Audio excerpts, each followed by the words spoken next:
Hi, welcome to our channel where we share the most intriguing stories. I came back from fishing expecting peace and salt air, only to find my private beach overrun by strangers' tents and a banner that read, Seabreeze HOA Family Picnic. Someone had turned my land into a party zone, and leading it all was a woman named Karen with a forged permit and a glass of champagne. I came back from the water just after noon, the sun glaring off the hood of my truck as I turned down the sand path that led to my house. It was supposed to be another quiet Saturday. I'd been out fishing since dawn, just me, the waves, and the sound of gulls overhead. But as soon as I stepped out and looked toward the dunes, my stomach dropped. Bright orange flags lined the edge of my property like some kind of carnival border, and beyond them I saw movement. Figures hauling equipment, tables, and something that looked suspiciously like a DJ booth. At first I thought maybe the county was running a survey, but then I noticed the banners, white and blue letters flapping in the breeze, Seabreeze HOA Family Picnic. I froze for a few seconds trying to process what the hell I was looking at. My private beach, fenced off and clearly marked with private property, no access, was crawling with people unloading folding chairs and portable toilets. One guy was driving a small quad with a cooler strapped to the back. It was like watching a home invasion unfold in slow motion if the burglars brought beer and Bluetooth speakers. I walked straight down the sand path, boots crunching on the gravel, and shouted, "Hey, what the hell are you doing on my property?" Heads turned. A woman in sunglasses waved cheerfully, completely ignoring the tone of my voice. "We're setting up for the HOA picnic," she called back. "Karen said this area's open to all residents." I blinked. Karen who? "Karen Willoughby, ma'am, our HOA president. She said this was the community beach. Are you one of the volunteers?" I almost laughed. "No, I'm the owner. This isn't a community anything. It's private land. You're trespassing." A man in a polo shirt stepped forward, clipboard in hand like some kind of event marshal. "Sir, this is the Seabreeze Haven Family Gathering. We have authorization." He tapped a laminated sheet attached to the clipboard. It had the HOA logo printed at the top. I recognized the seal. It belonged to the new neighborhood across the road, 12 houses built last year. My property wasn't part of it. Never was. "Authorization doesn't override a deed," I said flatly. "Get your stuff and leave before I call the sheriff." The man's smile tightened. "Sir, if you interfere, it could be considered harassment. This is a community event protected under freedom of assembly." That one made me actually laugh. Freedom of assembly doesn't mean you can throw a damn party on private property. He opened his mouth again, but I was already pulling out my phone, taking photos of the tables, the trucks, the people walking across my dunes with shovels. They'd even staked down tents into the sand, puncturing the protected grass line I'd spent months restoring. I walked to the nearest sign, my sign half buried under a folding table. Someone had taped a paper over it that said, "Welcome HOA members." The level of arrogance was almost impressive. I tore the paper off, snapped more photos, and started calling the sheriff's office. While I waited, one of the workers, a kid barely 20, came up to me holding a box of disposable cups. "Sir, Karen said you might be grumpy, but that you'd come around once things got started." I stared at him. If by come around she means with law enforcement, she's right. He shrugged and walked off, muttering something about uptight owners. The breeze carried the smell of barbecue as more cars pulled up near the dunes. A portable generator roared to life, and music started pumping through the speakers. I could feel my pulse climbing with the bass line. My quiet Saturday had just turned into a circus.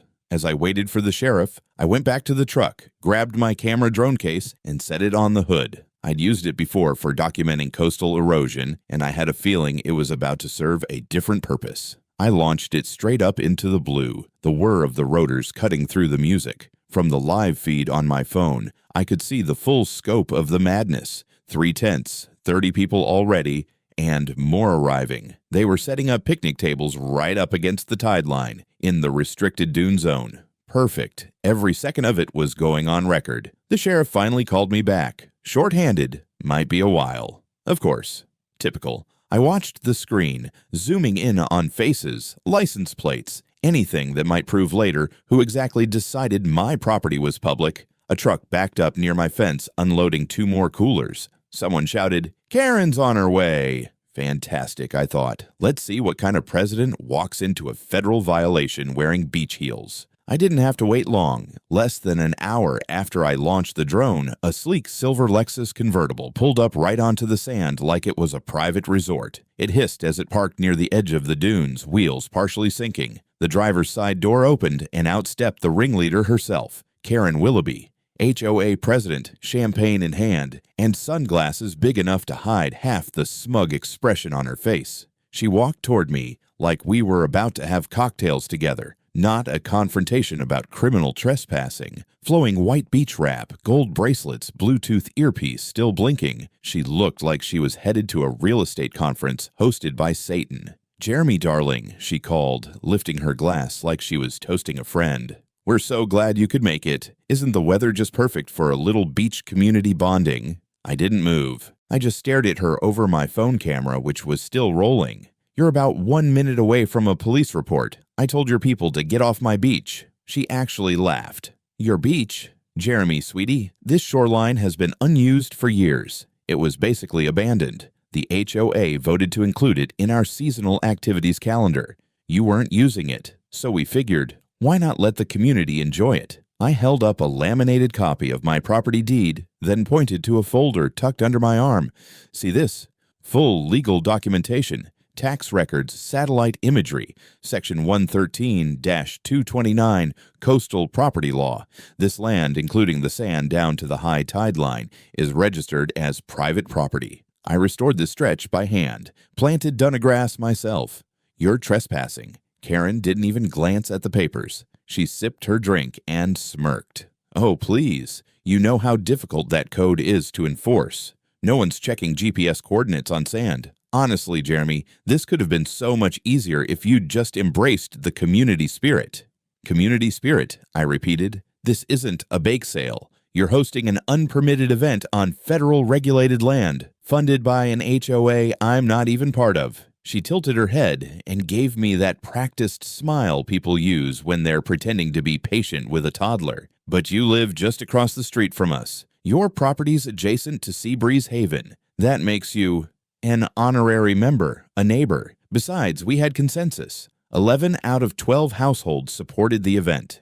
You still needed my permission." "Oh, Jeremy," she said with theatrical pity. "You really need to stop acting like a bitter little hermit. People want to have fun. They want to celebrate. You're just one man standing in the way of something beautiful." I snapped another photo. I'm one man with a drone, 5 video feeds, and a lawyer who helped draft the original zoning charter for this coastline. "You're going to regret today." That got her attention. The smirk faltered. "Are you threatening me?" "No, Karen," I said, flipping the folder open and pulling out another document. "I'm notifying you. Any further activity on my beach will result in criminal charges for trespass, environmental violations, and, depending on what I find in the drone footage, possibly fraud. You're done here." She straightened up and gestured dramatically toward the party. "Do I look done, Jeremy?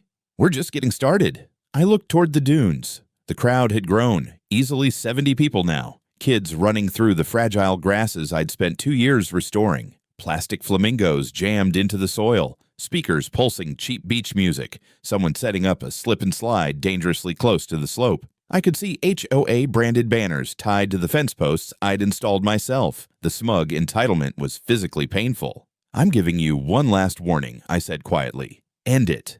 Now." Instead, she raised her champagne glass again and shouted to no one in particular, "Let the fun begin." That was it. I turned around and walked back to the house.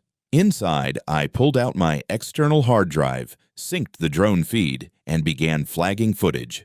Unauthorized vehicle access, destruction of native vegetation, human activity within the protected dune perimeter. In less than 10 minutes, I had a working reel. Next, I opened a secure portal to the county court's document system and drafted an emergency complaint for trespass and environmental damage. I attached copies of my deed, GPS overlays, the satellite photos, and 5 still frames from the drone. Then I called Maya Lowry. She picked up on the second ring. "Jeremy, haven't heard from you since that mess with the developer in Charleston." "I've got a beach party on federal property," I said flatly. "Unauthorized, sponsored by an HOA I'm not a part of, with a president who just told me she had consensus. Think you can help? Do you have video?" I've got drone footage, signed documentation, and a woman named Karen who thinks a glass of champagne makes her bulletproof." She chuckled. "I'll file the coastal violation report. You call the sheriff again and make sure they understand this isn't just trespassing. It's a federal shoreline breach." I nodded, already opening the next form. "Copy that. Oh, and Maya?" "Yeah. I think it's time we made this public." By dusk, the music had turned from festive to oppressive. What had started as a so-called family picnic had morphed into a full-blown beach rave. The soft hum of my drone continued overhead, documenting every beer can dropped on my sand, every tent post driven into the federally protected dune line, and every HOA-labeled cooler parked in my damn tidal zone. Inside, my office looked more like a mobile command center than a home workspace. Multiple monitors displayed live security feeds, satellite overlays, NOAA tide charts, and the drone footage I'd been stitching together. Every few minutes, I paused the video and tagged key clips: HOA-branded vans unloading gear, kids jumping on the slip and slide that now extended right into the sensitive grass berms, and Karen herself standing on a folding table shouting about neighborhood unity. At one point, someone brought in a karaoke machine. That alone should have been a crime. I called the sheriff's office again, this time insisting they log the call as a formal trespass complaint. The dispatcher gave me the same line: "We're aware of the ongoing dispute. Deputies were previously informed the HOA had obtained a temporary activity permit. I asked for a copy. She said it would need to be requested from the county, so I requested it. 15 minutes later, the PDF came through. I opened it, scanned the header, and burst out laughing. The permit number was valid. The seal was real, but the listed event location was Seabreeze Public Access Park, a county-maintained beach 2 miles down the road. What Karen had done was sleazy even by HOA standards. She applied for a community permit for an actual public beach, got it approved, and then moved the entire operation onto my land. That wasn't a mistake. That was deliberate misrepresentation. I sent the document to Maya. Her response came within seconds. "This is textbook fraud. File with the county clerk and the Office of Coastal Enforcement. I'll handle the environmental side." I got to work. Filed the complaint. Attached drone clips, GPS coordinates, a copy of the deed, a time-stamped map showing the Seabreeze Public Park over 2 miles away from my property. Then, almost as an afterthought, I emailed an old friend, Rick Hansen, a regional investigative journalist I'd worked with back when I was still in federal service. Rick called within 5 minutes. "Tell me this isn't another HOA trying to claim they manage the goddamn ocean." "Close," I said. "Private beach. HOA president named Karen, swear to God, throws unauthorized party, uses forged permit, claims community consensus. I've got footage." Rick laughed so hard I had to hold the phone away from my ear. "Can you get a crew out here by morning?" I asked. "Hell yes," he said. "If she's wearing pastels and holding rosé while committing ecological crimes, we'll lead at 6. While the storm gathered, the party hit peak idiocy. Through the drone's lens, I watched one group of teens start digging into the dunes to build a bonfire pit. Someone else set up a portable projector screen and started airing a movie. 2 pickup trucks reversed down my sand trail, nearly knocking over one of my surveyor stakes. The kicker: a huge HOA banner now flapped right where my private property, Federal Coastal Zone sign had been. They'd taken it down and thrown it behind a cooler. I grabbed gloves and a flashlight and marched down to the edge of the property. Karen saw me coming and didn't even flinch. She was seated in a beach lounger, flanked by 2 of her HOA board members, sipping out of a plastic flute. "Jeremy," she said like I was a late guest to a dinner party, "you're missing the fireworks. And the crab boil is starting in 15 minutes. I held up my phone, the screen showing her permit with the Seabreeze Public Park address highlighted in yellow. "This is your permit." She nodded. "Correct. This isn't the address." She blinked innocently. "It's the spirit of the event that matters, not the exact sand. You forged location data on a county document. That's not spirit, Karen. That's criminal." She rolled her eyes. "Oh, please. You're being dramatic. Everyone's having a wonderful time. No one's getting hurt." I pointed toward the dunes where a group of kids was using sleds to launch themselves down the slope, shaving away grass I'd spent months replanting. "You're destroying a protected zone." She waved her hand. "It's just some plants. They'll grow back." I opened my mouth to reply, but stopped when my drone buzzed and sent an alert to my phone. Footage threshold reached. Storage 95% full. That was fine. I had more than enough. Back at the house, I sent Maya the full compilation reel and flagged specific footage of the illegal dune disturbance, the unauthorized vehicles, and the removal of my signage. I also sent it to Rick. His only reply, "We're rolling at dawn." At 6:45 the next morning, I was already standing at the edge of my deck with a coffee in one hand and my phone in the other, watching the last of the party remnants unravel like a hangover on stilts. Folding chairs lay scattered across the beach like fallen soldiers. One tent had collapsed into a heap during the night, partially buried by wind-blown sand. A set of tiki torches smoldered near the dune base, half of them knocked over, one still glowing faintly. The air smelled like stale beer, sunscreen, and fried shrimp. Rick and his crew arrived just after 7, pulling up in an unmarked white van that looked suspiciously like a mobile command unit. He stepped out in flip-flops and a Carolina News 5 t-shirt, sipping from a gas station thermos the size of a fire extinguisher. "You weren't kidding," he said, surveying the wreckage. "Looks like someone tried to throw Coachella on a damn wildlife refuge."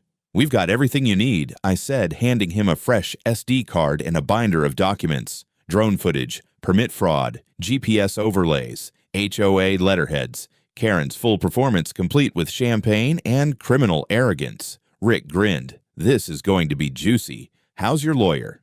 "Foaming at the mouth. She's drafting the trespass suit, the environmental damage claim, and a fraud complaint for misuse of a government permit." "Perfect. Let's give the public a preview." While Rick's cameraman filmed B-roll, close-ups of trampled dunnegrass, beer cans wedged between sea oats, a sun-bleached sea breeze, HOA Family Day banner tangled in a beach fence, I walked them through the timeline, the setup, the trespass, the forged location on the event permit, the removal of federal signage, the reckless endangerment of protected shoreline flora, and the casual way Karen had stood on my land, smiling like a country club warlord. Then, as if on cue, her car appeared again. Same silver Lexus, same oversized sunglasses, only now, instead of champagne, she carried a reusable coffee mug with a sticker that read, "Ho Life." She stepped onto the sand like she owned it, again, and paused the second she saw the news van and Rick's crew pointing a lens her way. Rick didn't miss a beat. "Mrs. Willoughby, Rick Hansen, W. Rail News 5. Can we get a statement about yesterday's Sea Breeze event?" Her spine straightened like a steel beam. "That depends. Are you here to support the community or stir up trouble for a bitter recluse?" "Just here for the facts, ma'am," Rick said calmly. "We've received reports that the Seabreeze HOA knowingly held an unauthorized event on private coastal property and used falsified permit documentation. Do you have a comment?" Karen smiled, tight, lawyerly. "We had a valid permit for a family event. The misunderstanding about location is just that. A simple clerical error. Nobody got hurt. The beach is fine. People enjoyed themselves." Rick raised an eyebrow. "You held an event on land protected under Section 113-229 of the Coastal Protection Act. That's a federal jurisdiction. There are reports of dune disturbance and signage removal. Are you saying you were unaware this land was private?" Karen's voice sharpened. "I'm saying this area has been unclaimed and unused for years. We believed in good faith that it was community accessible. This man," she pointed at me, "has made it clear he wants to isolate himself and deny public enjoyment of a shared shoreline." Rick turned to me. "Mr. Hawk, your response?" I looked straight at the camera. "I inherited this land. I rebuilt this coastline by hand. I've spent thousands restoring the dunes and complying with every regulation the state and federal government could throw at me. What the HOA did wasn't a misunderstanding. It was an invasion, funded by dues from homeowners who didn't even know what they were paying for. They partied on federal land. They removed environmental protection signage. They used forged permits.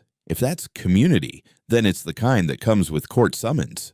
Karen scoffed loudly, but Rick had already turned back to his crew. "Got it," he said. "We'll run it tonight."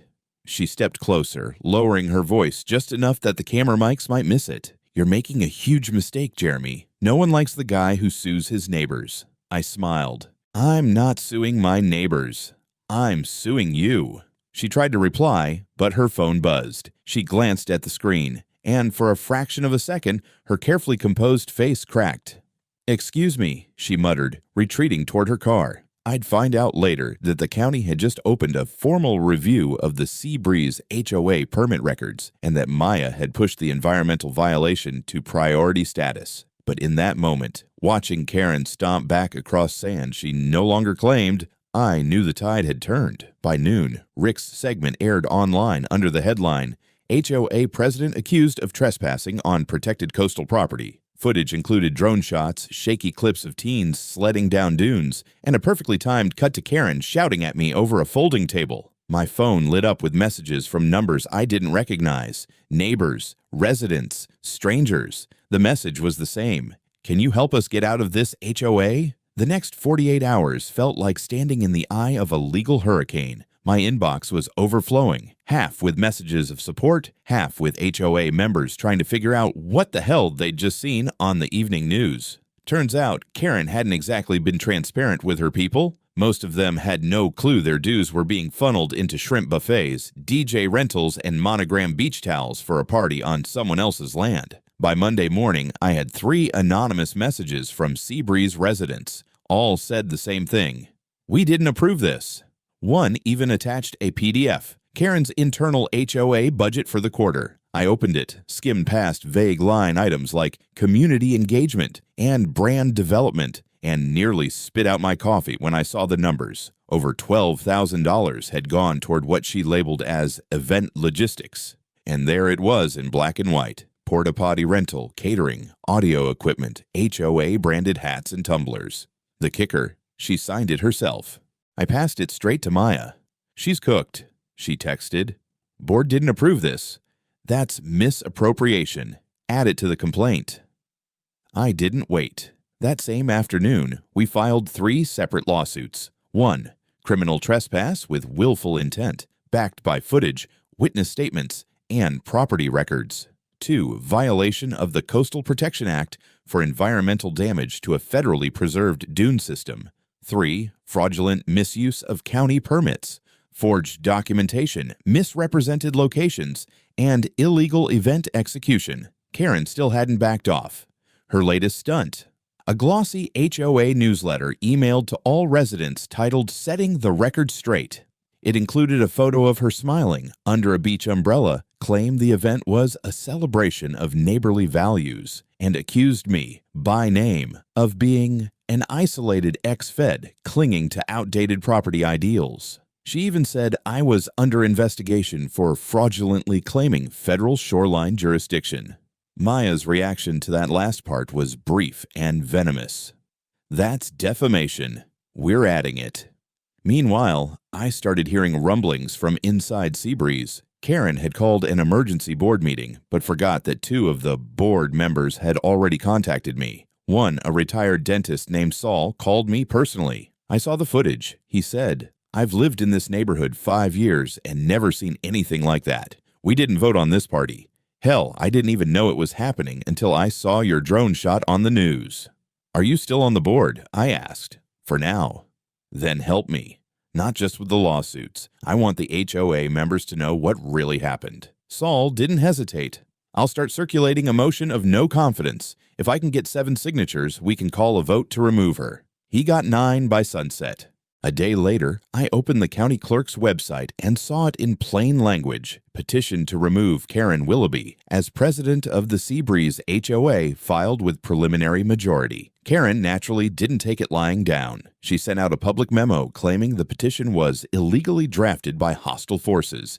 She accused me, again by name, of inciting civil unrest. She went on to claim she had authority to reassess boundary agreements for unutilized beach frontage, which translated from HOA fantasy speak meant, I still think I can steal this guy's beach. I responded by calling in a professional surveyor, Don Riley, a guy with 30 years of experience and enough credentials to make a federal judge nod. He re-verified the boundary lines, confirmed my deed's coordinates, and submitted a notarized statement that the beach area in question lies entirely within the Hawk parcel, legally defined and registered under the Coastal Land Registry per Par Order 113-229. We submitted it to the court and to the county land office, and, for good measure, I uploaded it to my personal blog with the headline, Beach Thieves Hate This One Weird Trick, Owning the Deed. The next morning, 2 more neighbors knocked on my door, Tom and Lorraine, couple in their 50s, tired eyes, HOA fatigue written on their faces. They didn't ask for coffee or small talk.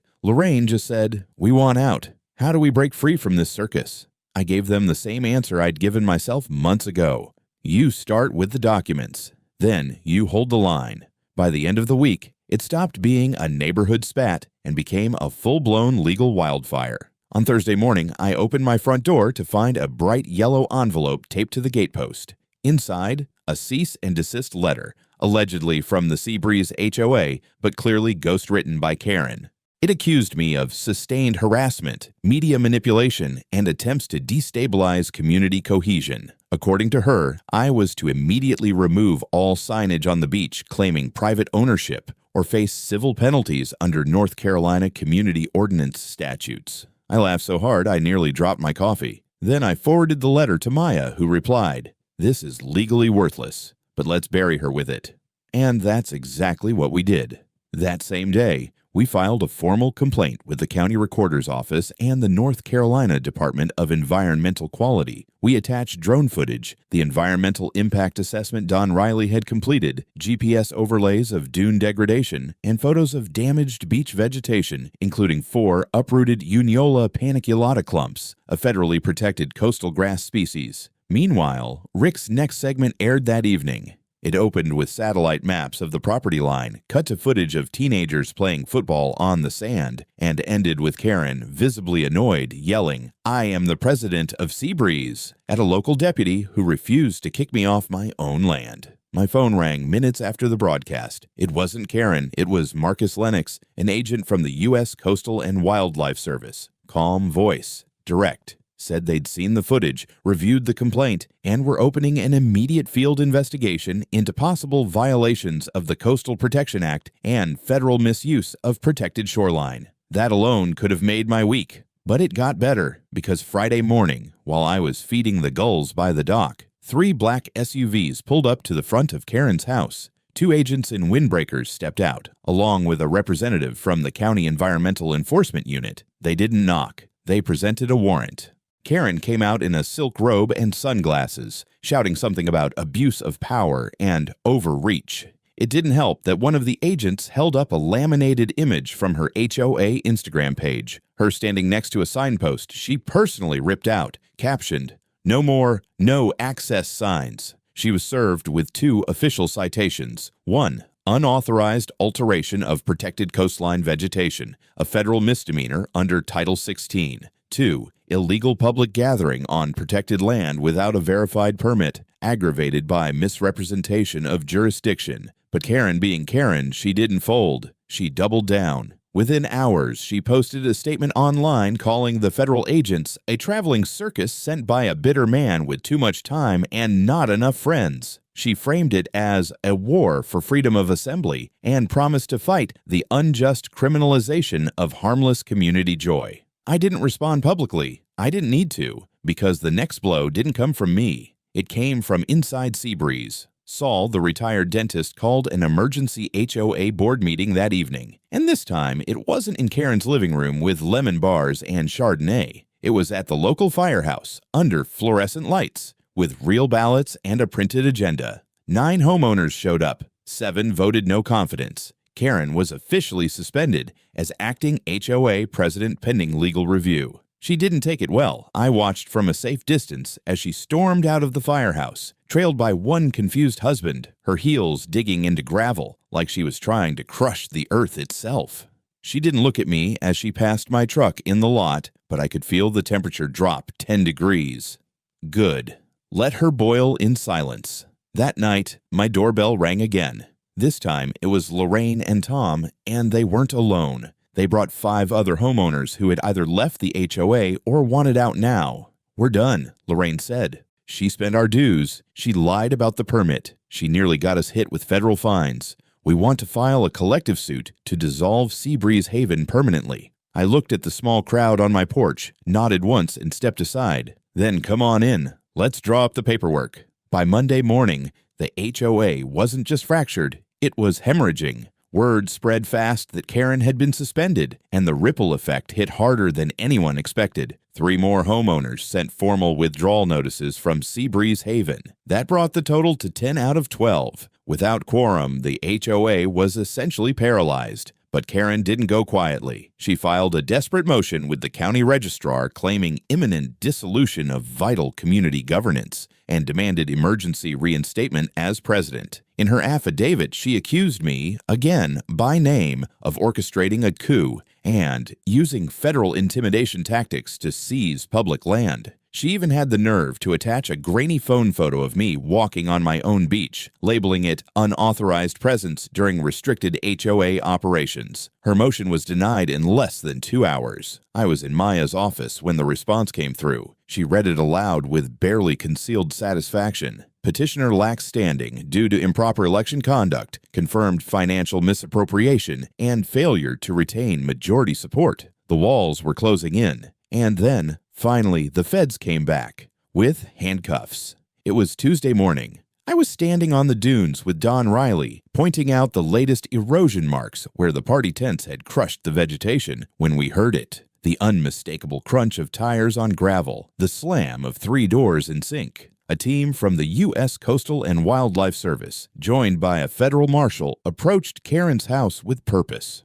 I watched through binoculars from behind the dune crest. Karen opened the door, still in her workout clothes, holding a smoothie in one hand. She tried to close it when she saw the jackets, but it was too late. The warrant was red. She argued, wailed, threw the smoothie at one of the agents, and was promptly handcuffed on her front steps. The charges weren't symbolic this time. Count 1. Federal environmental violation, unpermitted damage to a designated preservation zone. Count 2. Falsification of a government document, namely, the forged permit she used to justify the beach party. Count 3. Wire fraud, for collecting HOA dues under fraudulent pretenses and rerouting funds for unauthorized use. When they led her out past the mailboxes, she was still yelling. "He set me up!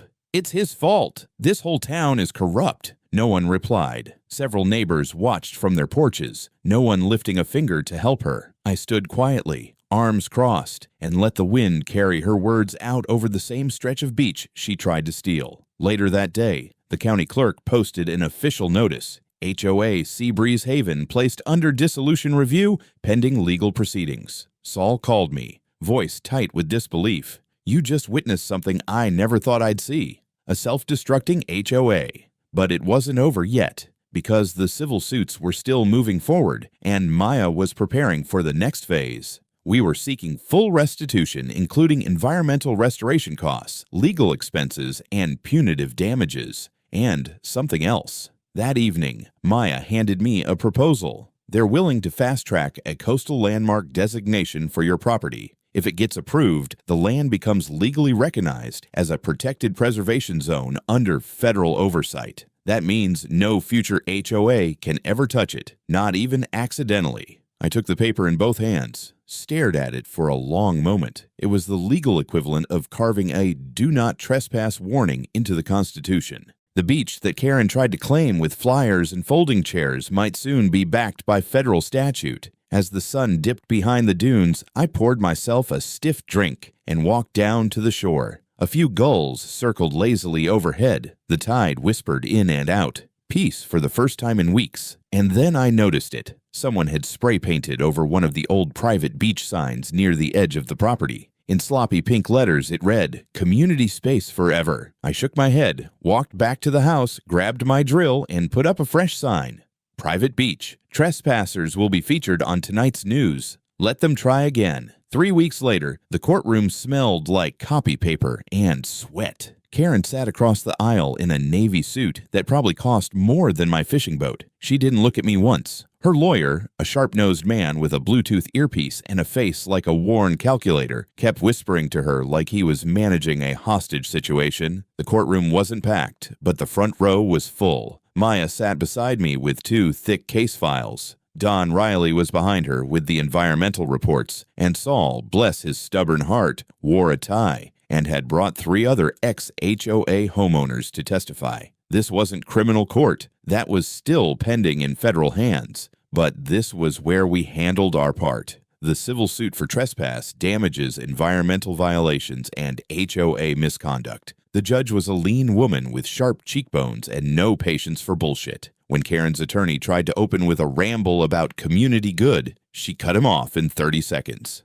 "This is a property rights case," she said. "You will speak to documents, not philosophies." We had documents. First, the deed, showing my private beach designation and my explicit coastal boundaries under Paragraph 113-229 of the state code. Then the notarized topo maps, the drone footage, the video of Karen ordering the tents closer to the shoreline while sipping from a champagne flute. Then the permit she forged, cross-referenced against the county's real database, where her version didn't exist. Maya called it a performance of fiction wrapped in petty tyranny. Karen didn't speak until the third day. She took the stand, trembling just enough to look rehearsed, claimed she didn't understand the boundaries and thought beaches were public by default, claimed she acted in good faith and only for the joy of families. Then we showed the clip where she said, on camera, "This hermit doesn't use the beach anyway. We'll make it public by practice." The judge stared at her for a long moment. Then she removed her glasses. "In my court," she said, "we don't take property by practice." The ruling came swift. Karen was found liable for willful trespass on private property, environmental damage to protected coastline, defamation, and false public claims regarding property ownership, fraudulent representation on behalf of a homeowners association, total damages awarded $420,000, $50,000 earmarked for shoreline restoration under the supervision of U.S. Coastal and Wildlife, the rest for legal fees, emotional distress, and punitive penalty for the forged permit. 2 weeks later, the Seabreeze Haven HOA officially filed for dissolution. 3 of the former members joined me on my porch that night. We raised a glass, not in victory, but in relief.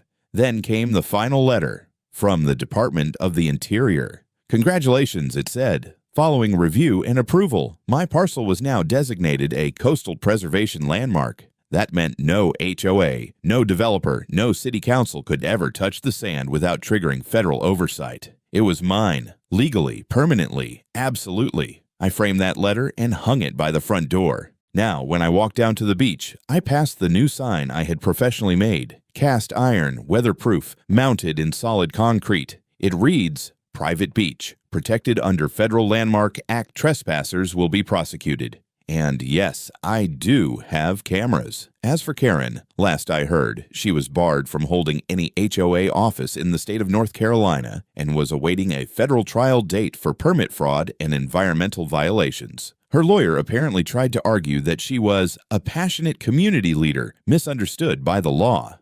Yeah, tell that to the dunes. Some days, I still find glitter buried in the sand, tiny flecks from the infamous party. A reminder. But now I just smile, kick it aside, and let the waves wash over it.